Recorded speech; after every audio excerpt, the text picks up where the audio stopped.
A Bíblia é muito clara quanto a um assunto que diz respeito ao pecado contra o Espírito Santo. Mas o que é exatamente você ou eu pecarmos contra o Espírito Santo? A própria Bíblia é quem responde. E é o Dr. Mauro Braga quem nos explica.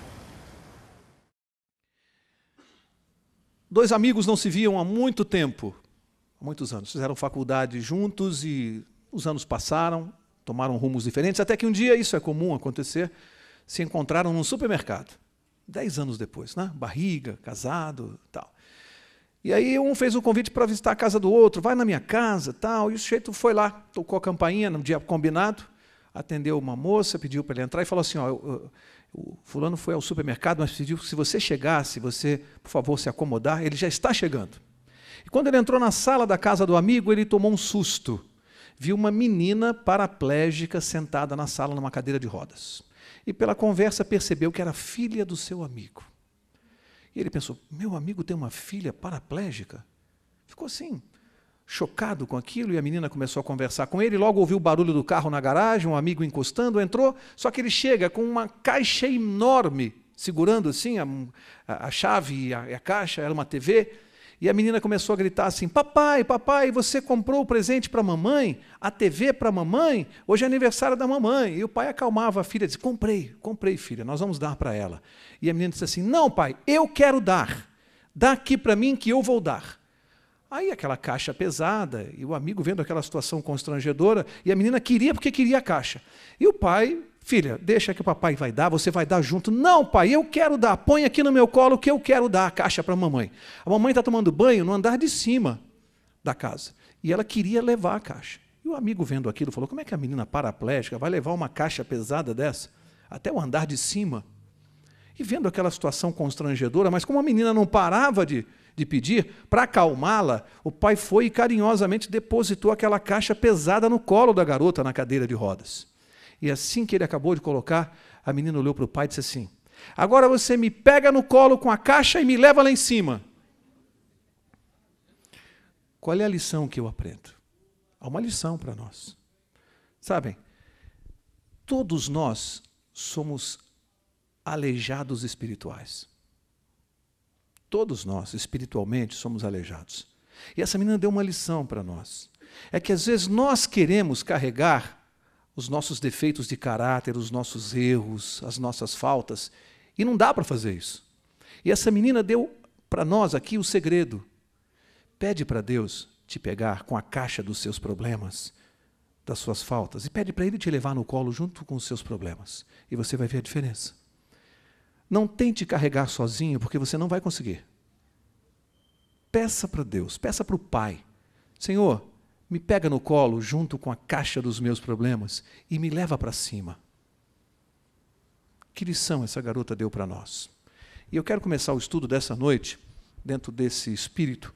Abra comigo sua Bíblia no Evangelho de Mateus, no capítulo 12. Mateus, capítulo 12. Vamos ver aqui uma declaração de Jesus que nem sempre é compreendida. Mateus 12, eu vou ler o verso 30. E diz assim, Mateus 12, 30. Quem não é por mim é contra mim. E quem comigo não ajunta, espalha. Portanto, eu vos digo, todo pecado e blasfêmia se perdoará aos homens, mas a blasfêmia contra o Espírito Santo não será perdoada. Se alguém disser alguma palavra contra o Filho do Homem, isso lhe será perdoado.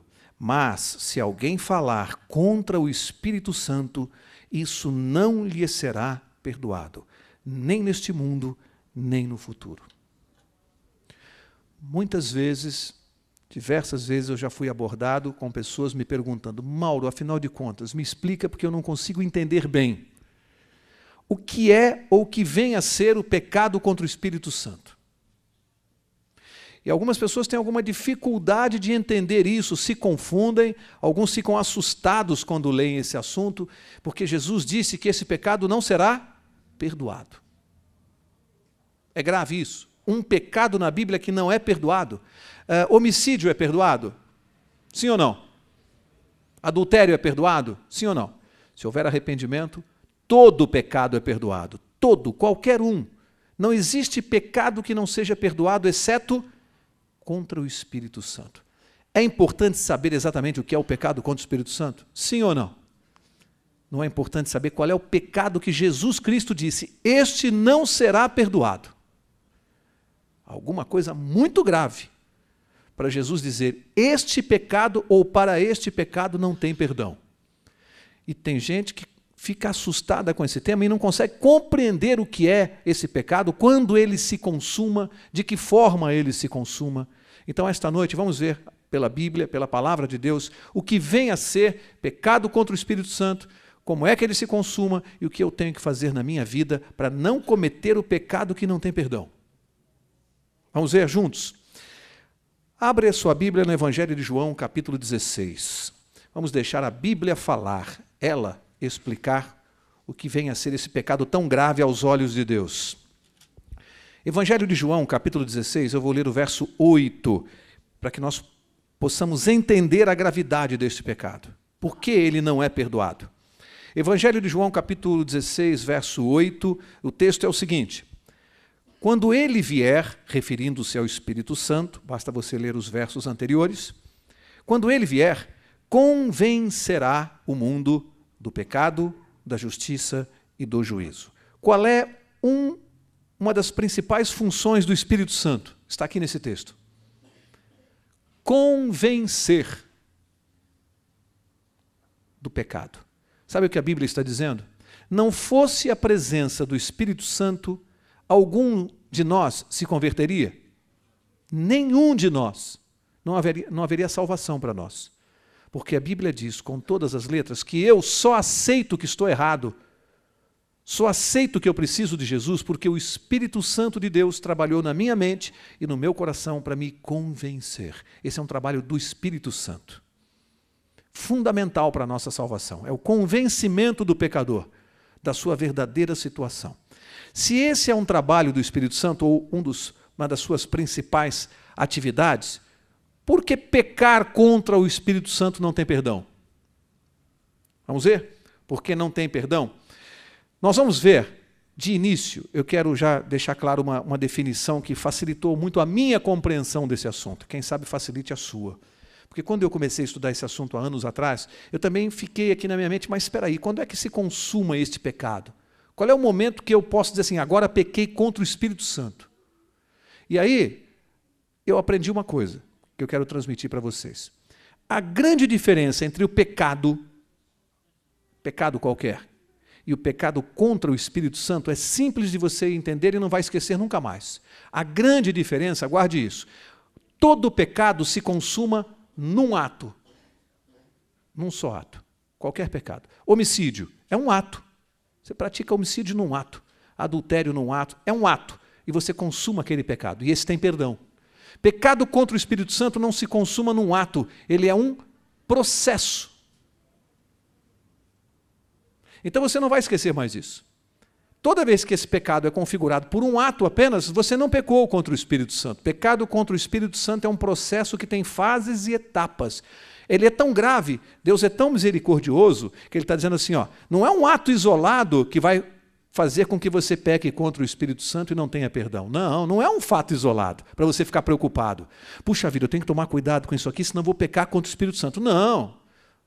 Deus é um Deus de misericórdia, não é um fato isolado. É um processo que nós vamos ver aqui.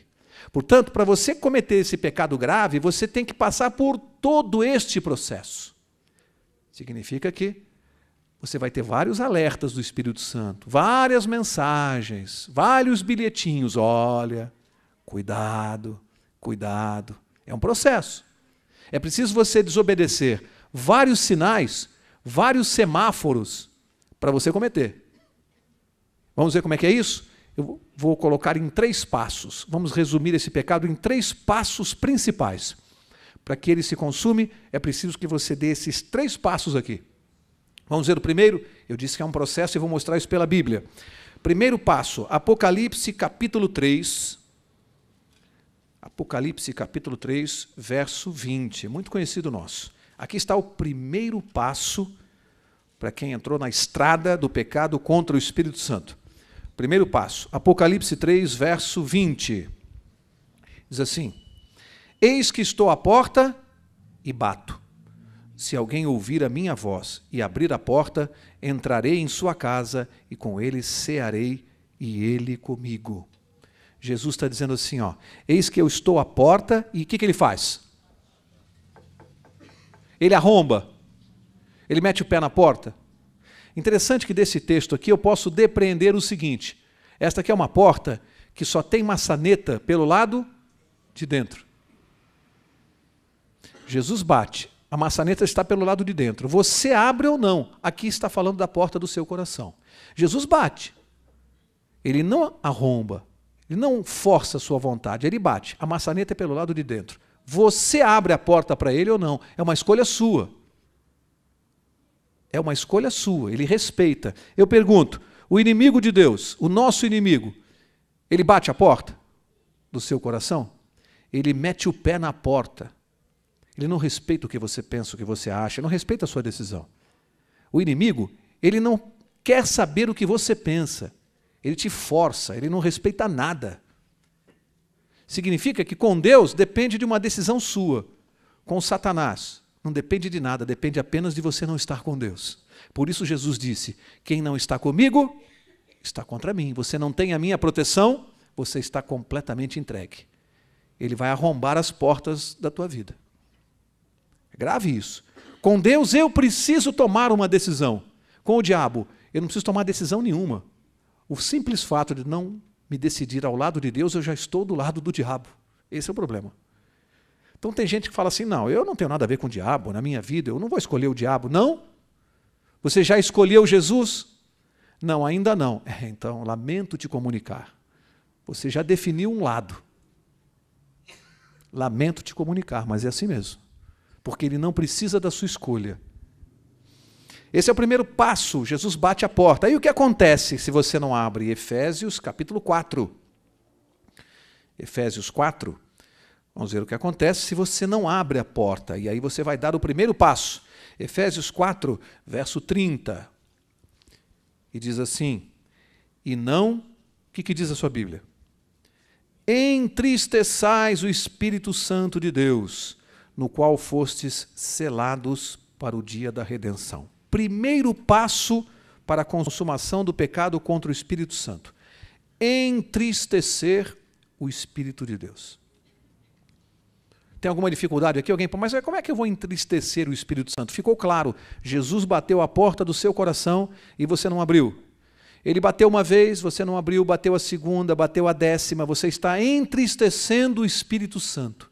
E quando você começa a entristecer o Espírito Santo, você deu o primeiro passo. Já deu o primeiro passo. Perigo, sinal de alerta. Você está entristecendo o Espírito Santo porque sucessivamente você não atende aos apelos de Jesus. Primeiro passo na estrada perigosa. Vamos ver o segundo passo. Livro de Atos, capítulo 7. Atos 7. Vou ler o verso 51. Diz assim, homens de dura cerviz e incircuncisos de coração e ouvido, vós sempre resistis ao Espírito Santo. Assim, vós sois como vossos pais. Qual é o segundo passo aqui? Resistir ao Espírito Santo. Significa que o primeiro passo, sucessivamente, Jesus insiste e você não abre a porta do coração, entristece o Espírito Santo. Isso passa a se tornar um hábito na sua vida, porque aqui fala, você sempre resiste. O que é resistir? O que é resistir? Persistir oferecendo uma força contrária. Não é uma posição de inércia. Quem resiste está lutando contra uma força. Você está resistindo. Ok? Então você já está dando o segundo passo, porque você já está em luta contra o Espírito Santo. Você já entrou em luta com ele. Você está resistindo. Você já identificou a voz de Deus. Você sabe que aquele apelo é de Deus. Você sabe que é. Você sabe que aquilo é para você fazer a coisa certa. Você sabe o que é o certo e você não faz. Você resiste, luta, persiste. Você entrou em luta com ele. Deu o segundo passo. Perigoso. Você já está em luta corporal com o Espírito Santo, vamos dizer assim. Já está discutindo com ele, brigando com ele. Olha que situação perigosa. Do entristecer, você já passou para o campo da resistência. Vamos ver o terceiro passo? Terceiro passo. 1 Tessalonicenses, capítulo 5. 1 Tessalonicenses, capítulo 5, vou ler o verso 19. Um verso curto, simples, mas diz tudo. Não extingais o Espírito. Aqui você deu o terceiro passo. Sabe o que você faz? De tanta resistência, de tanta luta, de tanto não querer fazer a vontade de Deus, você, quando a Bíblia fala não extinga a atuação do Espírito Santo, ela está dizendo assim, você começa a apagar na sua mente a influência dele. Começa a deletar a influência dele. Eu vou tentar explicar melhor o que é isso. Imagine o seguinte, imagine que você coloca o despertador de manhã para acordar às 6 horas da manhã. Está lá, para despertar às 6. Toca às 6 horas, você ouve o despertador, vira para o lado e fala, vou dormir mais um pouco. E dorme até às 7. Dia seguinte, a mesma coisa. Você põe o despertador para as 6, toca, você acorda e fala, vou dormir até às 7. E você começa a fazer isso, transformar isso num hábito. 1 mês, 2 meses, sempre toca, mas você vai dormir até às 7. Você já sabe que ele vai tocar, mas você vai dormir até às 7. Você começa a acostumar a sua mente, o seu ouvido, que aquilo não vai para valer, é apenas, você vai dormir. Sabe o que vai acontecer? Vai chegar um momento em que vai tocar e você não vai ouvir mais. A mente está treinada que você vai continuar dormindo. E você vai continuar dormindo e alguém vai dizer assim, você viu que o despertador tocou? E você vai dizer assim, não, não tocou não, tocou sim. A sua mente está treinada a não ouvir mais. Isso é extinguir o Espírito Santo. Você treina a sua mente, condiciona a não ouvir mais a voz. Aquela voz de Deus, dizendo assim, isso aí está errado, não faz isso, não prejudique a pessoa, não roube. Sabe aquela vozinha que a gente sabe que está fazendo errado? Como é que eu sei que estou fazendo errado? Quando eu faço, escondido. É ou não é? Quando a gente faz uma coisa escondida, a gente sabe que está errado. Por isso esconde. Sabe aquela vozinha que diz? Você começa a apagar os efeitos dela na sua mente. Ou seja, você vai diminuindo o volume da voz de Deus. Você vai diminuindo, diminuindo. Daqui a pouco você está no volume 0. E a voz de Deus não fala mais. Como o Espírito Santo é o único agente que te convence do pecado, você neutralizou o trabalho de Deus para te salvar. É grave esse pecado? É porque Deus não quer perdoar? É por isso que é um pecado imperdoável? Não. Ele é imperdoável porque você eliminou os meios de salvação. E não dá para perdoar isso. Como você vai ser perdoado se você eliminou a atuação de Deus para te salvar? Como Deus pode? Ele não tem mais o que fazer pela sua salvação. Vocês percebem que isso é um processo? Ninguém comete pecado contra o Espírito Santo numa só vez. Isso é um processo lento e perigosíssimo. Porque a pessoa vai fazendo e diz assim, não, amanhã eu paro, é a última vez, é o último pecadinho, eu vou parar com isso. Perigo. Perigo. A luzinha vermelha está piscando. Olha, cuidado. Perigo. Sabe qual é o grande mal do pecado? É que a gente se acostuma com ele e corre o risco de começar a gostar muito. O que acontece quando eu dou os 3 passos? Qual é a consequência dos 3 passos? Vamos ver Hebreus capítulo 3. Agora vamos ver a consequência. Hebreus capítulo 3, verso 13. E diz assim, antes exortai-vos uns aos outros todos os dias, durante o tempo que se chama, o que diz a sua Bíblia? Hoje, para que nenhum de vós se endureça pelo engano do pecado. O que a Bíblia diz que o pecado faz? Endurece o coração. Endurece. Então a Bíblia fala assim, ó, hoje, você está recebendo um alerta hoje, decide hoje, não deixa para decidir amanhã. Não brinca com o pecado. Você ainda está ouvindo a voz do Espírito Santo? Amém. Porque se você ainda ouve a voz do Espírito Santo, você ainda não extinguiu o Espírito Santo. Enquanto você ouve a voz, se ainda há alguma coisa na sua consciência te chamando a atenção, é porque você ainda não consumou esse pecado.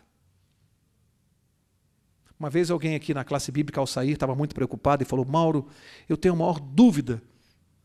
Eu acho que eu já cometi esse pecado. Eu falei, não cometeu não, irmão. Ele falou, como é que você pode ter certeza? Eu falei, você veio aqui essa noite. Quem você acha que te trouxe aqui? O Espírito Santo. Você está preocupado? Ele falou muito. Deus continua falando. Porque quando você cometer, você não está mais preocupado. Ele saiu feliz. Eu falei, mas cuidado. Cuidado. Saia da estrada que você está. De uma vez. Saia rápido. Endurece o coração. E quando endurece o coração, você não fica mais sensível. Aquilo que antes te sensibilizava, agora não sensibiliza mais. Então, recapitulando, os 3 passos para a consumação do pecado contra o Espírito Santo. Entristecer, resistir, extinguir. Entristecer, resistir, extinguir. Processo. Pode levar uma vida isto. Pode levar alguns anos. Mas é um processo, não é um ato. Por isso ele não se confunde com os outros pecados. Eu quero mostrar mais algumas coisas relativas a esse assunto. Se nós tivéssemos que definir esse pecado, então, o que seria o pecado contra o Espírito Santo? Como é que nós poderíamos definir isto? Eu poderia definir como persistente rejeição aos apelos do Espírito Santo. Persistente rejeição. Você persiste em resistir. Vai rejeitando, rejeita até o dia que não tem mais jeito. De tanto que você rejeitou, você não ouve mais o som do despertador. De que forma eu posso entrar nessa estrada perigosa? Vamos ver que forma eu posso entrar? Livro de Tiago, capítulo 4. Tiago 4. Vamos ver a forma que pode me colocar nessa estrada do perigo. Tiago 4, verso 17. E diz assim: aquele, pois, que sabe o bem que deve fazer e não o faz, comete pecado. Qual é a situação perigosa que me põe nessa estrada? Sei o que devo fazer e não faço. Perigo. Quando alguém já sabe o que é certo e não faz, e fica dizendo, não, eu vou começar a fazer o mês que vem, eu vou começar a fazer o ano que vem, depois que eu terminar a faculdade eu vou começar a fazer. Sabe o que é certo e não faz. Isso pode acontecer em várias situações. Quer ver uma delas? Batismo. Tem pessoas que já entenderam a necessidade de se batizar, já conheceram a verdade, sabem, estão aptos a tomar essa decisão e dizem assim, não, pastor, é que eu estou concluindo a faculdade esse ano, eu tenho aula de sexta-feira à noite, que é sábado. Então deixa eu terminar a minha faculdade, aí eu me batizo. Perigo. Sabe o que deve fazer e não faz. Perigo. Já pensou tratar assim com Deus? Senhor, só mais um pouquinho aqui nesse pecado, só mais um pouquinho, daqui a pouco eu paro. Em outras palavras, é isso aí. E sabe, a experiência mostra uma coisa para nós. O inimigo sempre vai criar obstáculos. Você termina a faculdade, surge outro. Agora arrumei um emprego fundamental, pastor. Eu não posso perder esse emprego. Depois do emprego surge outro. Meu curso de mestrado. E assim você vai postergando uma decisão séria e fundamental para a sua salvação. Sabe o que deve fazer e não faz.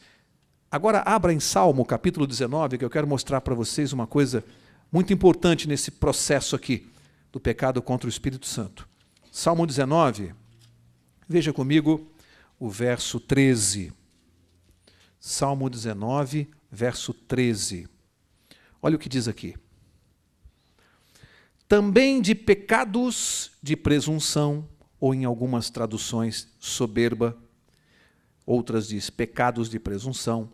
Então, também de pecados de presunção, guarda o teu servo, que eles não se assenhoreiem de mim. Então serei perfeito e ficarei livre da grande transgressão. A Bíblia chama os pecados de presunção da grande transgressão. O que é pecado de presunção? O que vem a ser isso? Pecado de presunção. Sabe o que é isso aí? É aquele pecado que eu cometo persistentemente confiando na misericórdia de Deus. Deus é bom, Deus é amor, Ele vai me perdoar. Isso é pecado de presunção. Eu uso a misericórdia de Deus para continuar pecando. Eu vou fazer porque como Deus é amor, Ele vai me perdoar. Eu vou continuar fazendo, Ele vai me perdoar. Ele vai entender o meu problema e vai me perdoar.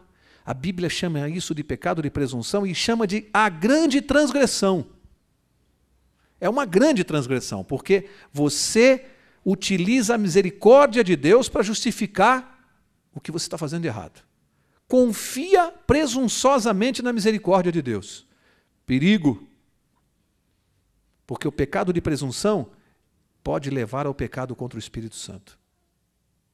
Porque eu continuo presumindo que Deus vai me perdoar, e eu continuo, e aí endurece o coração. Aí você não ouve mais. Pecado de presunção é algo que a gente deveria tomar muito cuidado, essa presunção. Isso acontece muito no meio evangélico. Somente em algumas denominações, né? Que a salvação só pela graça. Só a graça. Essa é a festa, né? Ah, Jesus é amor, vem para Jesus, do jeito que você está. Então é só camiseta, decalque no carro, é aquele Jesus, né? Simples perfumaria. E aí continua fazendo, a vida da pessoa está toda errada. Mas eu sou de Jesus. Presunção. Fica só na misericórdia de Deus. Ah, Deus é amor, Deus vai me salvar. Deus é amor? Lógico que é. Mas ele também é justiça. Não se pode brincar com Deus. Quero começar a encerrar mostrando agora 1 Timóteo capítulo 4. 1 Timóteo capítulo 4. E aqui Paulo usa uma expressão que eu achei muito interessante, por isso eu separei aqui. 1 Timóteo 4, porque os médicos vão entender isso aqui melhor ainda. Paulo faz uma figura aqui muito bonita. 1 Timóteo capítulo 4, verso 2. Olha o que Paulo diz aqui. Ele diz assim: pela hipocrisia de homens que falam mentiras e têm cauterizada a própria consciência. O que é uma cauterização? Engraçado que eu conversei outro dia com um médico sobre esse assunto aqui e ele me deu uma explicação muito interessante. Ele disse que quando o médico cauteriza uma região, ele faz algo como amortecimento, ele amortece a região cauterizada. Você perde a sensibilidade naquela região. Sabiam disso? Onde você faz uma cauterização, você perde sensibilidade. Esse é um processo que a cauterização faz.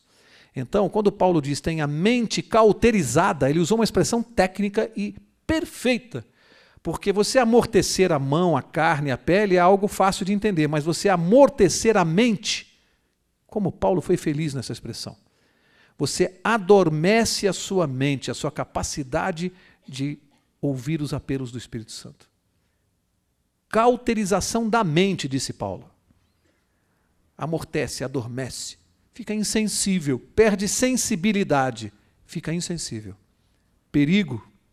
Olha quantos perigos de brincar com o pecado. Olha quanta coisa ele faz. Cauterização da mente. Agora, Hebreus capítulo 10. Este é um verso forte. Hebreus capítulo 10 é forte. E diz assim. Hebreus 10, vou ler o verso 26. Olha só.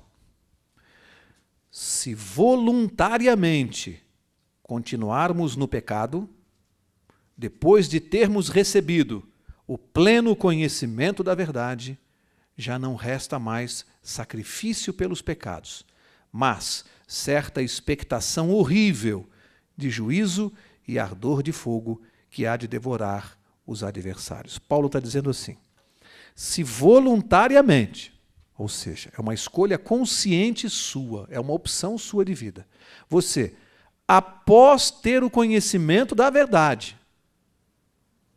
está falando para quem? Faz assim, ó. Após ter o conhecimento da verdade. Se você voluntariamente escolher continuar no caminho errado, Paulo diz assim, já não resta sacrifício pelos pecados. Sabe o que significa isso? A morte de Jesus na cruz por você pode começar a ser anulada. Início da consumação do pecado contra o Espírito Santo. Perigo. Ele não está dizendo isso, gente, num só ato. Veja, isso é um processo.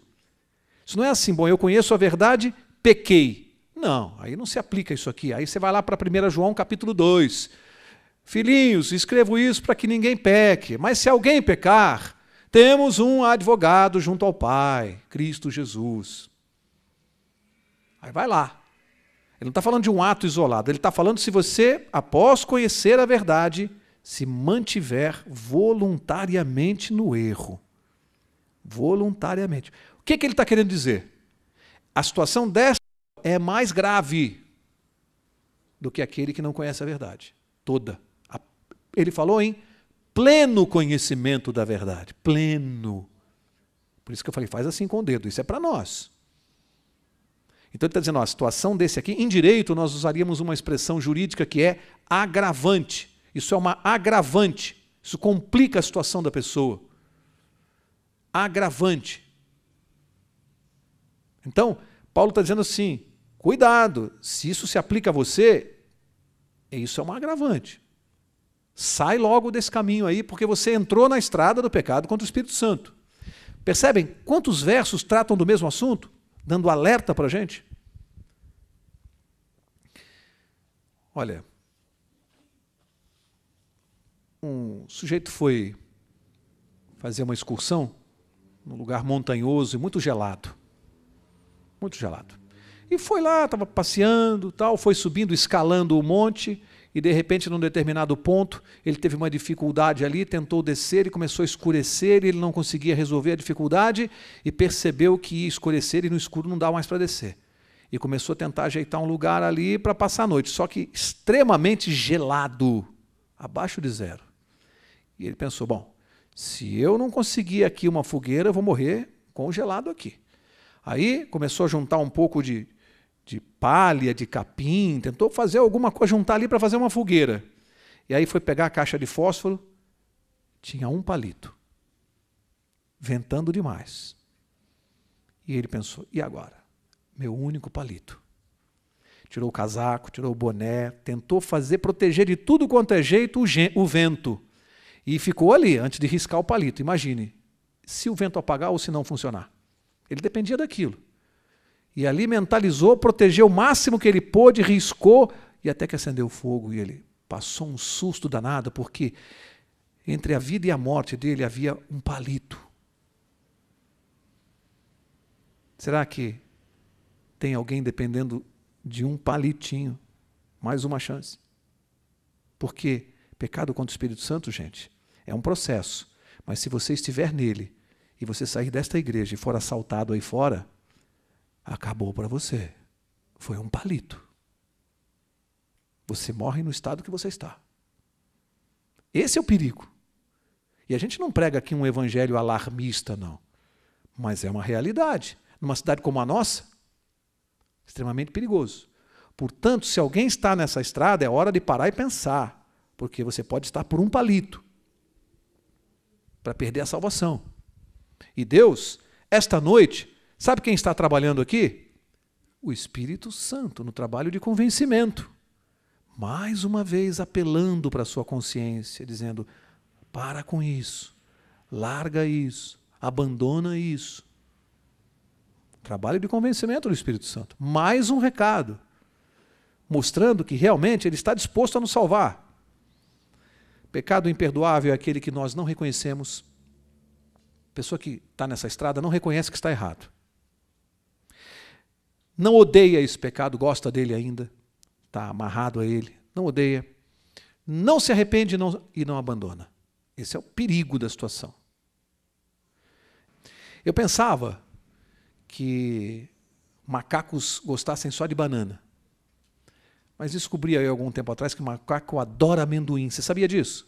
Sabia que macaco adora amendoim? Eu não sabia, descobri. Em alguns lugares da África, sabe como é que eles caçam macacos?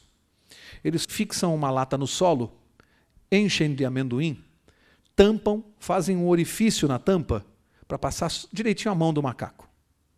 Aí os caçadores enchem a lata de amendoim e se escondem.